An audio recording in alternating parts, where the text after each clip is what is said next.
প্রিয় বন্ধুরা, আমি এখন যেখানে দাঁড়িয়ে আছি এটা লালবাগ কেল্লা।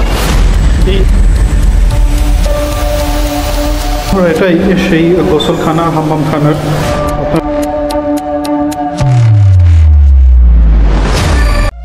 প্রাচীন ইতিহাস আর আধুনিকতার চমকপ্রদ মিশ্রণে এই ঢাকা শহর। এই শহরের বুকে আজও দাঁড়িয়ে আছে এক অসমাপ্ত স্বপ্নের প্রতীক লালবাগ কেল্লা। আজ আমরা জানবো এই প্রাচীন দুর্গের হারানো গল্প, মুঘল ইতিহাসের কথা আর সেই অমর ভালোবাসার কাহিনী। প্রিয় বন্ধুরা, আমার পিছনে আপনারা দেখতে পাচ্ছেন সেই বিখ্যাত লালবাগ কেল্লা।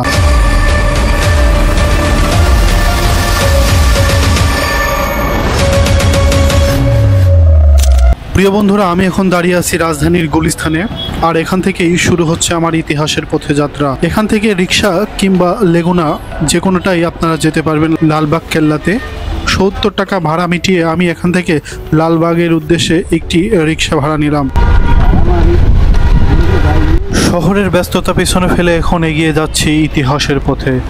চলুন দেখি কিভাবে ইতিহাসের নীরবতা জেগে ওঠে লালবাগের দেয়ালে। গুলিস্তান থেকে এখানে আসতে খুব বেশি একটা সময় লাগবে না, মাত্র 30 মিনিটের মধ্যেই আপনি চলে আসতে পারবেন এই লালবাগ কেল্লাতে। সকাল 10টার সময় গেট খুলবে, তাই সবাই দাঁড়িয়েছে টিকিটের জন্য। চলুন একটি টিকিট নিয়ে ভিতরে প্রবেশ করি আর জানি এর ইতিহাস সম্পর্কে।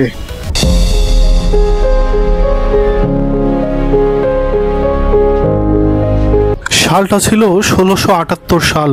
মুঘল সম্রাট আওরঙ্গজেব তার ছোট পুত্র প্রিন্স মোহাম্মদ আজম শাহকে বাংলার সুবেদার হিসেবে নিয়োগ করেন। তখন বাংলা খুবই গুরুত্বপূর্ণ একটি শহর হয়ে ওঠে মুঘল সম্রাটের। মুঘল সাম্রাজ্যের অর্থনীতি আর সামরিক দিক বিবেচনা করে আজম শাহ চাইলেন এই শহরে এমন একটি দুর্গ নির্মাণ করতে যেখান থেকে প্রশাসনিক, রাজনৈতিক এবং রাজকীয় আবাসের স্থান হবে। তাই তিনি শুরু করলেন লালবাগ কেল্লার নির্মাণ, যার মূল নাম ছিল আওরঙ্গাবাদ কেল্লা।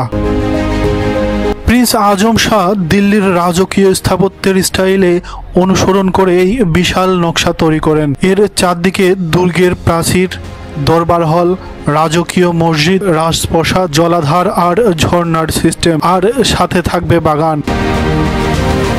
এখানে ব্যবহৃত হয়েছে লাল ইট, চুন, সুরকি, মার্বেল আর গোলাপি পাথর। সব মিলিয়ে রাজকীয় ভৈরবে এক বিস্ময় ছিল এই নির্মাণ কাজ। কিন্তু এটি বেশি সময় চলল না।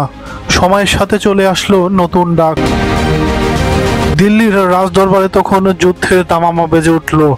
সম্রাট আওরঙ্গজেব তড়িঘড়ি আদেশ পাঠালো আজম শাহকে দিল্লিতে ফিরে আসার জন্য। বাধ্য হয়ে প্রিন্স আজম শাহ এই কেল্লার কাজ বন্ধ করে দেন আর তিনি চলে যায় সেই দিল্লিতে। এরপর এখানকার দায়িত্ব পায় শায়েস্তা খান। তিনি কিছুদিন এই কেল্লার কাজ এগিয়ে নিলেও এক মর্মান্তিক ঘটনার জন্য তিনি এই কেল্লার কাজ চিরতরে বন্ধ করে দেন। শায়েস্তা খানের আদরের মেয়ে উম্মে হার বানু, যিনি পরী বিবি নামে পরিচিত, হঠাৎ করেই তিনি মৃত্যুর কোলে ঢলে পড়েন। শোকাবেগে ভেঙে পড়ে শায়েস্তা খান। তার মনে হলো এই দুর্গ অভিশপ্ত। তিনি কেল্লার নির্মাণ চিরতরেই বন্ধ করে দিলেন। শুধু থেকে গেল পরী বিবির এক মর্মর সমাধি, কেল্লার বুকে জমে থাকা এক চিরন্তন কান্না। চোখের সামনে দাঁড়িয়ে আছে এক নিঃশব্দ সৌন্দর্য, এক অপূর্ণ স্বপ্নের শেষ চিহ্ন। এটাই শায়েস্তা খানের দুলালি পরী বিবির মাজার। একদিন এখানেই হাসত হাসির ঝংকার, বাস্ত রাজকীয় প্রাসাদের প্রতিটি কোণে কোণে রাজকুমারীর চঞ্চল পদচারণা। কিন্তু ভাগ্যের কি নির্মম খেলা, সেই হাসি থেমে যায় চিরদিনের জন্য।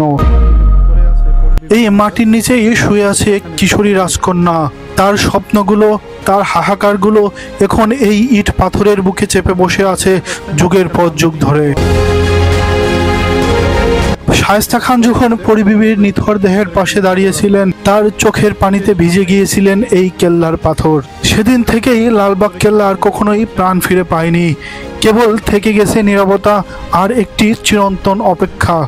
আজও এই সমাধির পাশে দাঁড়িয়ে হাঁটলে মনে হয় হয়তো কোনো এক অদৃশ্য কণ্ঠস্বর ফিসফিস করে বলে, আমি এখানেই আছি, আমি হারিয়ে যাইনি।